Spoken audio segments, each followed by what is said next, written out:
शिव सनकादिक आदि के इंचित, शेष न पावत पार मेरे वाला जी, शेष न पावत पारे, शेष न पावत पारे।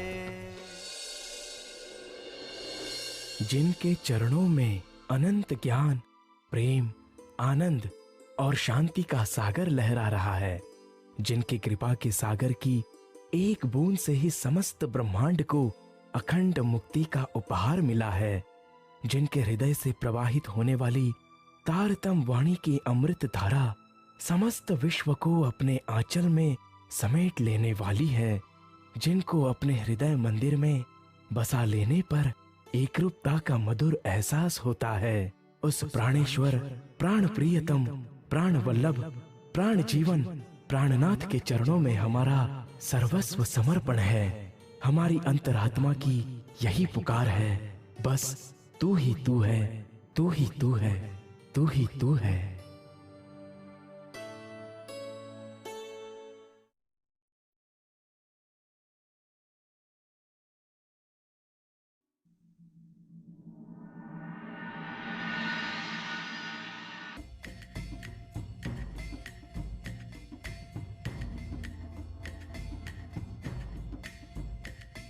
लिखो। आदरणीय राजा जनों, हमें आप सबकी बुद्धि पर दया आ रही है। आप सब स्वयं तो मुगलों की कृपा दृष्टि से राजा बने हुए हैं और हमें राजा बनाने की बात कर रहे हैं। मेरे घर पर कोई संत महात्मा नहीं आए हैं, बल्कि स्वयं अक्षरातीत पूर्ण ब्रह्म परमात्मा पधारे हैं और उन्होंने मेरे सिर पर हाथ रखकर मुझे देश और धर्म की रक्षा का आदेश दिया है और मेरा राज तिलक कर मुझे महाराजा घोषित किया है।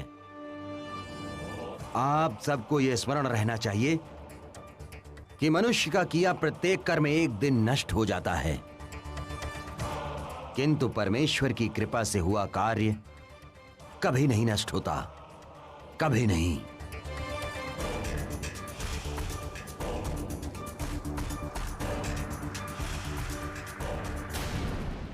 हे सुंदर साथ जी, इधर अमराई घाट में श्री जी की अलौकिक ब्रह्मज्ञान चर्चा सुनने के लिए अहर्निश सैकड़ों स्त्री पुरुषों की भीड़ जमा रहती थी। 5000 सुंदर साथ का समूह तो पहले से ही था।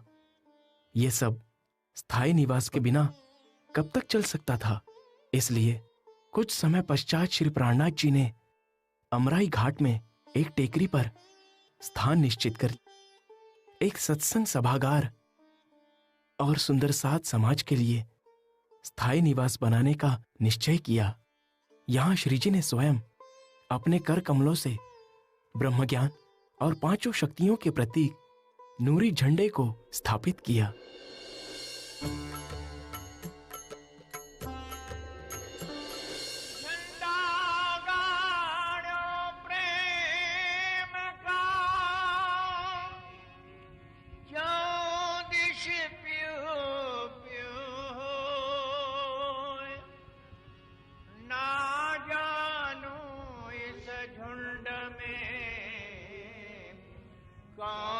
सुहागन हो।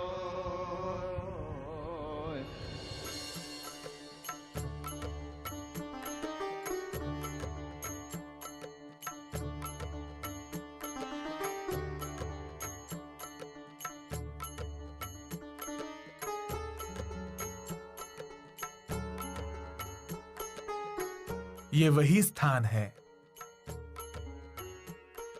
जहां ब्रह्म ज्ञान का नूरी झंडा लहराएगा।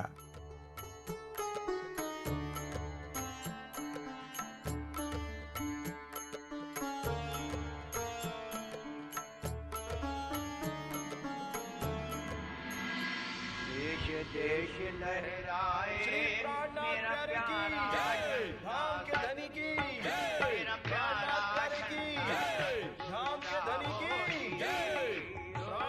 प्यारे की।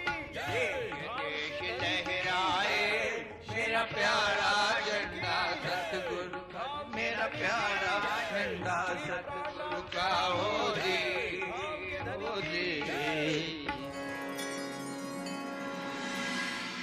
इसके पश्चात महाराज छत्रसाल जी के नेतृत्व में सभी सुंदर साथ बंगलाजी भवन के निर्माण कार्य में जुट गए।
इस प्रकार ब्रह्म चबूतरे पर बंगलाजी दरबार का निर्माण कार्य पूरा हुआ। तत्पश्चात सब सुंदर साथ ने ब्रह्म चबूतरे के चारों ओर अपने अपने घरों का भी निर्माण कर लिया। महाराज छत्रसाल जी ने भी यहां से थोड़ी दूरी पर अपने लिए एक महल बनवा लिया, ताकि राज कार्य के साथ साथ श्री प्राणनाथ जी की सेवा व ब्रह्मवाणी चर्चा सुनने का लाभ मिलता रहे। साथ ही पन्ना जी को हमेशा के लिए अपनी राजधानी बना लिया।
रानी जी, आपने इस तरह चद्दर के चारों कोनों को बांध क्यों दिया? क्योंकि ऐसा करने से चद्दर सिमटेगी नहीं।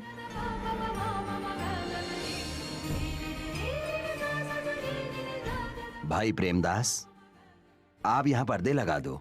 जी भाई, मैं 3 सालों से देख रहा हूँ कि प्राणनाथ जी अपने सुंदर साथ की सेवा ऐसे ही कर रहे हैं। यहाँ कभी किसी को किसी भी वस्तु की कमी नहीं हुई, कभी कोई भूखा नहीं गया, कभी कोई खाली हाथ नहीं लौटा, सबको कुछ ना कुछ मिला ही है। हाँ भाई, ये बात तो सही है, किंतु मेरी समझ में ये नहीं आ रहा कि प्राणनाथ जी के पास इन सुंदर साथ की सेवा के लिए इतना धन आता कहाँ से है? मेरे विचार से महाराज छत्रसाल ही ये धन देते होंगे। नहीं भाई, मुझे नहीं लगता है, क्योंकि महाराज छत्रसाल जी के राजकोष में इतना धन है ही नहीं कि वे इतने लंबे समय तक 5000 सुंदर साथ का खर्च वहन कर सके। तो तुम्हें क्या लगता है इतना धन आता कहाँ से है? मुझे लगता है कि श्री जी के पास कोई गोपनीय चमत्कारिक शक्ति है जिससे वे धन प्राप्त करते हैं। गोपनीय शक्ति?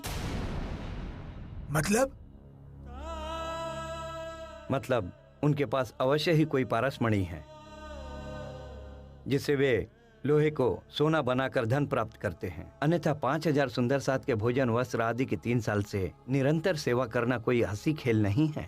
बहुत दिन हो गए इस तरह की अफवाहें सुनते सुनते। अब ये बात श्री जी से पूछनी ही पड़ेगी।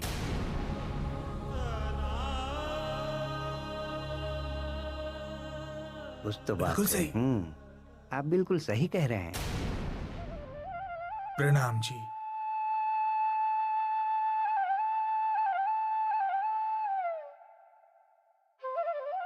प्यारे सुंदर साथ जी, इस संसार में सेवा ही मात्र एक ऐसी वस्तु है जिससे हम धाम धनी को रिझा सकते हैं।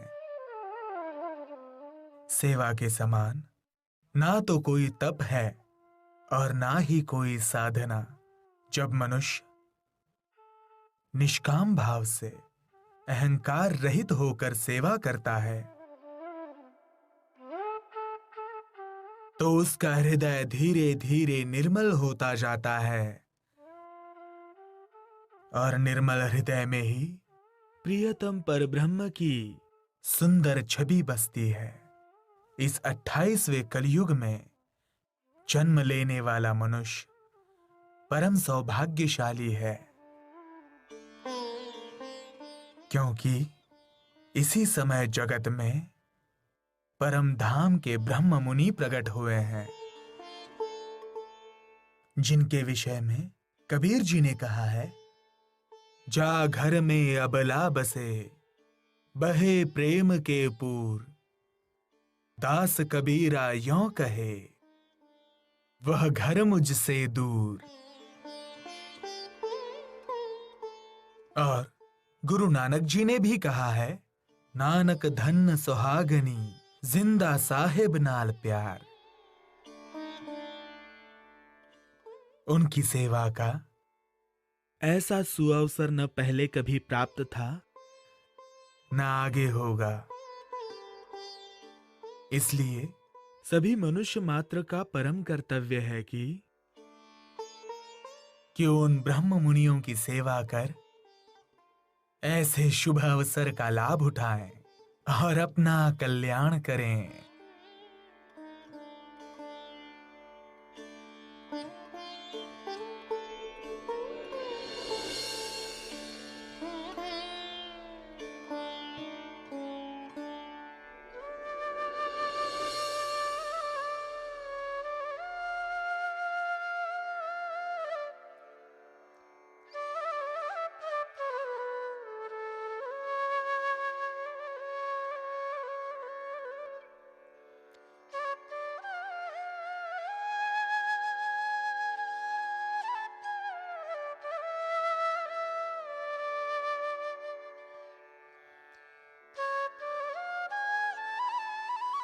कहिए छत्रसाल जी, राजकार्य तो सब ठीक से चल रहा है ना? जी, आपके आशीर्वाद से सब आनंद मंगल है।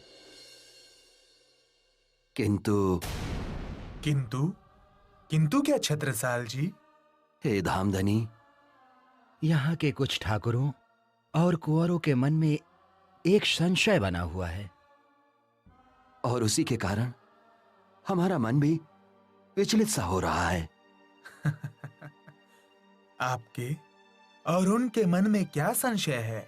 निसंकोच होकर कहिए छत्रसाल जी। हे धामधनी, उनके मन में संशय ये है कि आप यहाँ 5000 सुंदर साथ के रहने, भोजन और वस्त्रादि की व्यवस्था करते हैं, दिन रात उनकी सेवा करते हैं, तो उसके लिए आपके पास इतना धन आता कहां से है? हे धामधनी, उनमें से तो कुछ का यह भी मानना है कि आपके पास कोई पारस मणि है जिससे आप लोहे को सोना बनाकर धन प्राप्त करते हैं और उससे सुंदर साथ का सारा खर्च चलाते हैं। मेरे पास कोई पारस मणि तो नहीं है, किंतु उससे भी कीमती वस्तु है।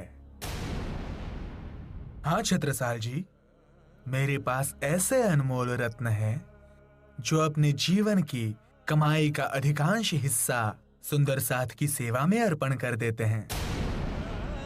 और वे सुंदर साथ हैं मिर्दा के राजा राम भाई और झंझन भाई। यही वो सुंदर साथ हैं जिन्होंने यहाँ के सुंदर साथ की सारी सेवा अपने सिर पर ले रखी है। और आज से नहीं, बल्कि 9 वर्षों से वे ये सारी सेवा कर रहे हैं। हम अभी आपको सारा हिसाब किताब दिखाते हैं। हे धामधनी, रहने दीजिए, इसकी आवश्यकता नहीं है। हम जानते हैं छत्रसाल जी कि आपको प्रमाण की आवश्यकता नहीं, किंतु फिर भी हम आपसे और सभी सुंदर साथ से पारदर्शिता रखना चाहते हैं ताकि भविष्य में कभी ऐसी बातें ना उठे। लालदास जी, आप जरा हिसाब किताब के बही खाते ले आइए। जी प्राणनाथ जी।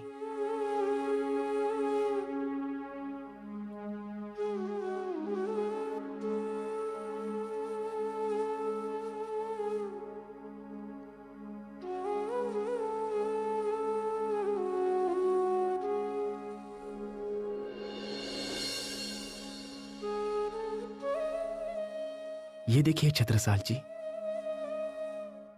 ये रहा सारा हिसाब।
स्वामी, स्वामी,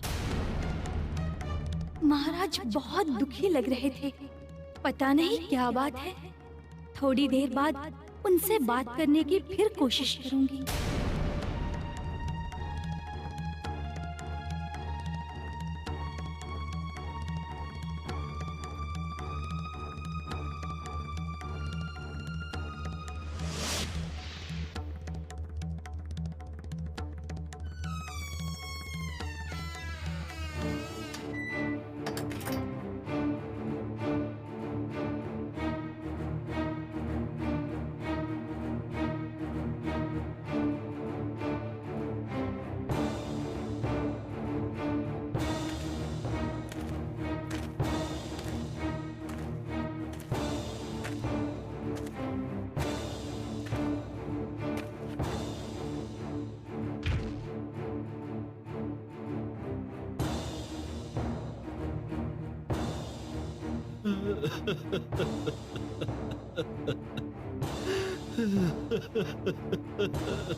छत्रसाल,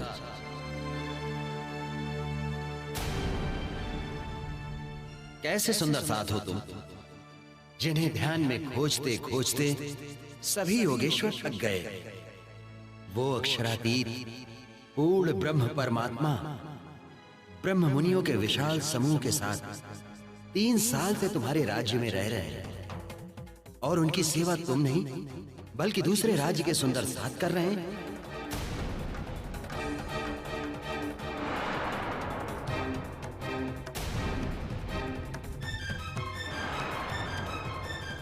और इन सब बातों से अनजान तुम सच्चे ब्रह्म मुनि सुंदर साथ होने का मात्र दावा ही कर रहे हो।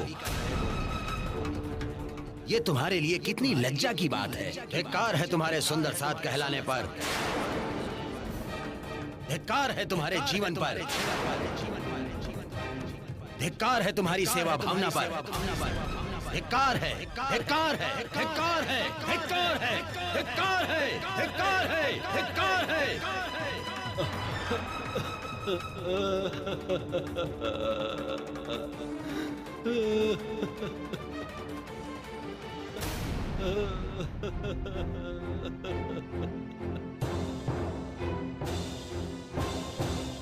महाराज दरवाजा खोलिए। महाराज दरवाजा खोलिए, भोजन का समय हो गया है। महाराज महाराज सुबह से अपने कक्ष का दरवाजा बंद करके बैठे हैं, ना बात कर रहे हैं और ना ही दरवाजा खोल रहे हैं। लगता है समस्या कुछ गंभीर है। महाराज दरवाजा खोलिए। सुभद्रा, तुरंत जाओ और बलदाऊ को बुला कर लाओ। अब इन्हें वे ही संभाल सकते हैं।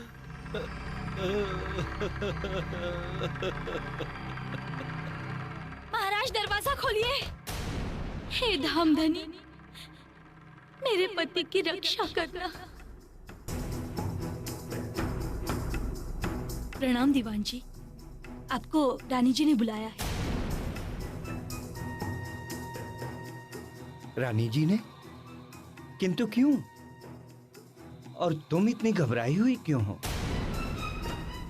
आज सुबह से महाराज जी अपने कक्ष में बंद हैं और दरवाजा नहीं खोल रहे हैं, ना ही कोई उत्तर दे रहे हैं। महारानी जी बहुत परेशान हैं। आपको तुरंत बुलाया है, कृपया जल्दी चलिए। महाराज, क्या हुआ? क्या हुआ छत्रसाल को? न जाने क्या हुआ है उन्हें।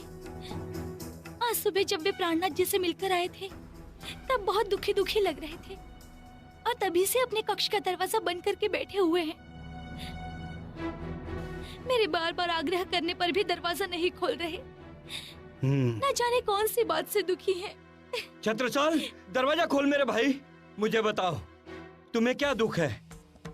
क्या दुख है तुम्हें? कक्ष क्यों नहीं खोलता है? इस तरह कक्ष बंद कर लेने से तेरी समस्या तो नहीं सुलझेगी ना? ऐसे तो तुम भी दुखी होते रहोगे और हम भी। छत्रसाल, दरवाजा खोलो मेरे भाई। छत्रसाल, दरवाजा खोलो।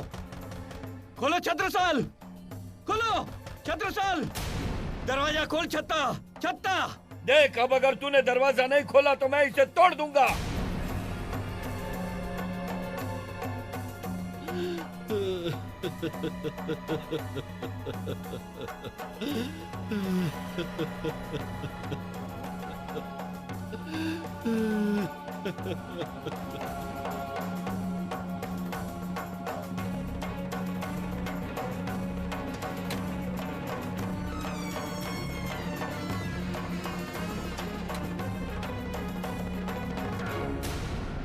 छत्रसाल,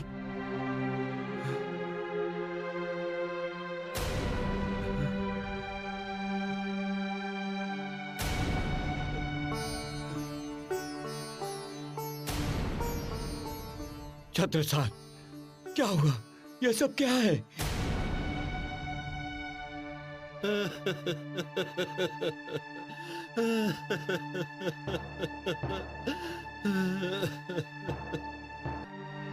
आज ऐसी स्थिति में तुझे देखकर मुझे कितना दुख हो रहा है, मैं बता नहीं सकता। तुम मेरे छोटे भाई अवश्य हो, किंतु मैंने तुम्हें सदैव अपना पुत्र माना है और हमेशा चाहा है कि तुम्हारी आंखों में कभी आंसू ना आए। बता, क्या कष्ट है तुझे? इतना दुखी क्यों है? बता, बता छत्रसाल, मुझसे जो हो सकेगा मैं वो अवश्य करूंगा। देख, तेरी खुशी के लिए मैं कुछ भी करने को तैयार हूं। किंतु बता, तेरी समस्या क्या है? कैसे कहूं दाऊ,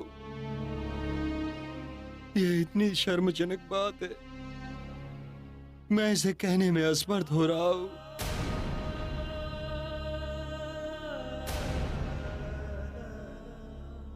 छत्रसाल, यदि तुम अपनी समस्या बताओगे नहीं तो फिर उसका निवारण कैसे होगा? ऐसे तुम भी दुखी होते रहोगे और हम भी। इसलिए खुलकर बताओ कि तुम्हारी समस्या है क्या? दाऊ, मैं अपने आप से दृष्टि नहीं मिला पा रहा हूं। आज तक हम सब यही समझते थे कि श्री जी साहेब जी के पास कोई पारस मणि है जिससे वो सुंदर साथ का सारा खर्च चलाते हैं। किंतु आज श्री जी साहेब जी से मिलकर मुझे ये पता चला कि उनके पास कोई पारस मणि नहीं है दाऊ। कोई पारस मणि नहीं है, बल्कि सारी सेवा मेहता के राजा राम भाई और झांझन भाई देते हैं। सेवा का लाभ किसी और के हिस्से में जा रहा है और मेरा दामन खाली ही रह गया है दाऊ, खाली ही रह गया है। और ये सब जानकर भी मैं विवश हूं, क्योंकि 5000 सुंदर साध के विशाल समूह का संपूर्ण खर्च नियमित रूप से वहन करने का सामर्थ्य मुझ में नहीं है। ऐसा लगता है जैसे मैं कोई राजा नहीं हूं, बल्कि एक विवश मनुष्य हूं, साधारण, जो चाहकर भी अपने धाम धनी और सुंदर साध की सेवा नहीं कर पा रहा।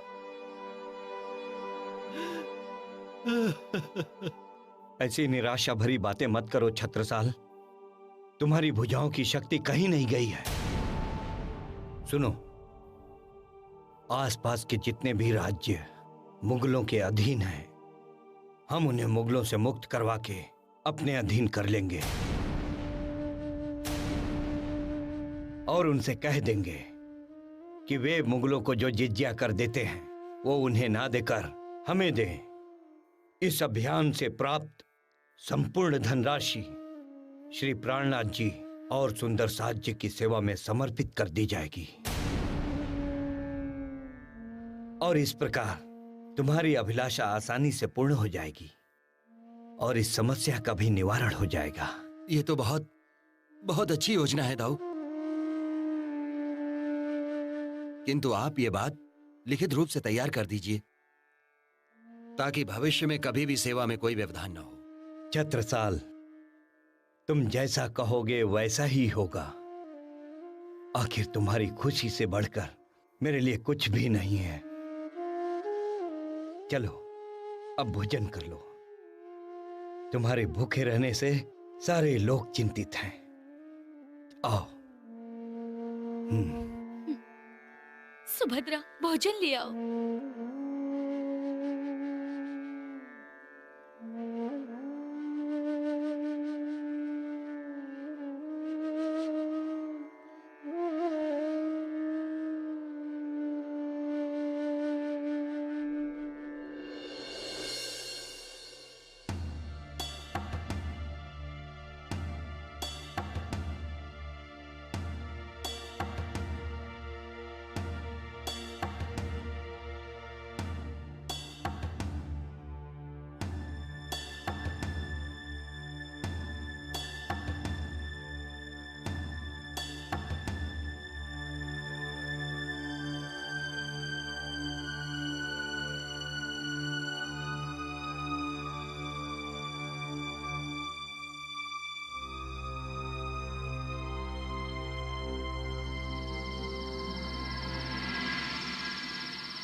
हे धामधनी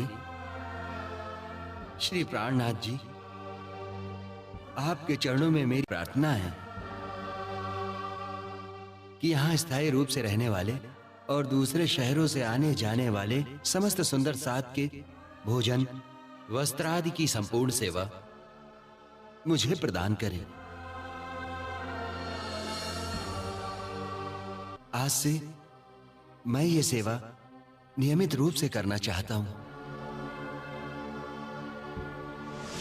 सेवा का लाभ किसी और के हिस्से में जा रहा है और मेरा दामन खाली ही रह गया है। दाऊ खाली ही रह गया है। और ये सब जानकर भी मैं विवश हूं।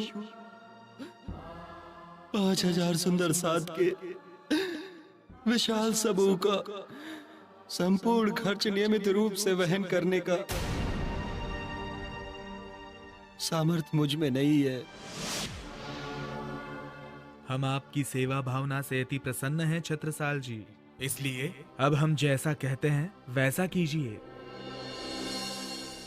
कल प्रातःकाल अपने घोड़े भले भाई के साथ मुझसे आकर मिलिए, फिर मैं बताऊंगा कि आपको करना क्या है। जैसी आपकी आज्ञा धामधनी। जाइए।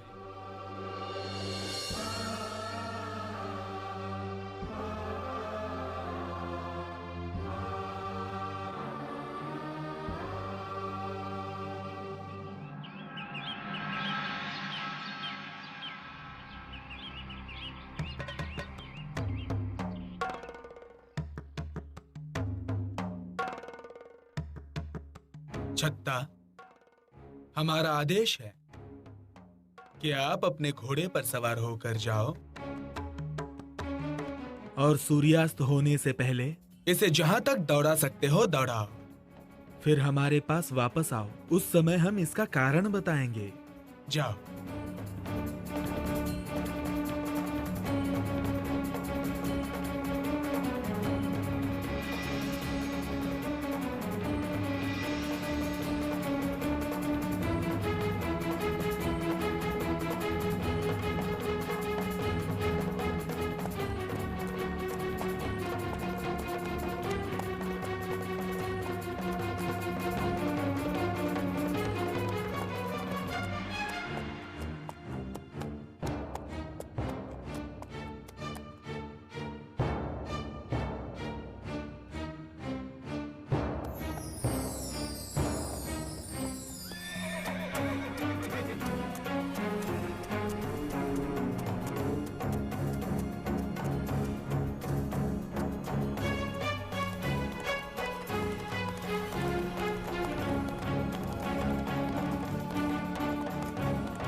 छत्रसाल, आज ये आपका घोड़ा जहां तक दौड़ कर आया है वहां तक की धरती हीरे उगलेगी और ये हीरे तब तक निकलते रहेंगे जब तक तुम्हारे वंशज एक अक्षरातीत पर निष्ठा रखेंगे।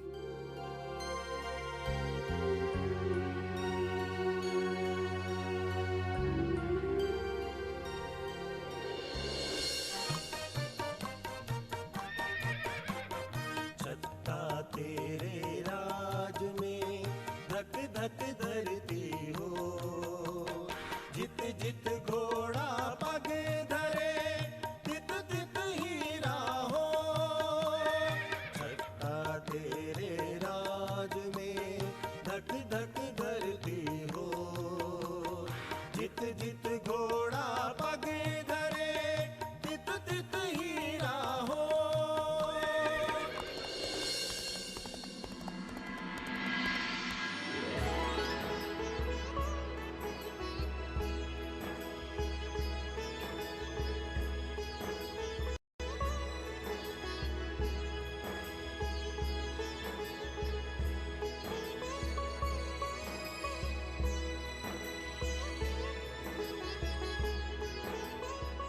प्रणाम सुंदर साथ जी। राज परिवार के जिन लोगों ने श्री प्राणनाथ जी पर देखा देखे विश्वास किया था, उनके हृदय में श्री जी के प्रति पूर्णतः श्रद्धा नहीं थी। अतः श्री प्राणनाथ जी ने उन्हें और छत्रसाल जी को अब तक इस्लाम धर्म में निहित ब्रह्मज्ञान के गुह्य रहस्यों की चर्चा नहीं सुनाई थी, क्योंकि वे जानते थे कि छत्रसाल जी तो उन बातों पर तुरंत विश्वास ले आएंगे और उसका प्रचार भी शुरू कर देंगे, किंतु उनके अन्य साथियों में भ्रम उत्पन्न हो जाएगा। इसलिए ये ज्ञान चर्चा श्री जी एकांत में ही कुछ खास सुंदर साथ से किया करते थे। इसी प्रकार एक दिन जब श्री जी एकांत में ज्ञान की चर्चा कर रहे थे, अचानक छत्रसाल जी वहां आ गए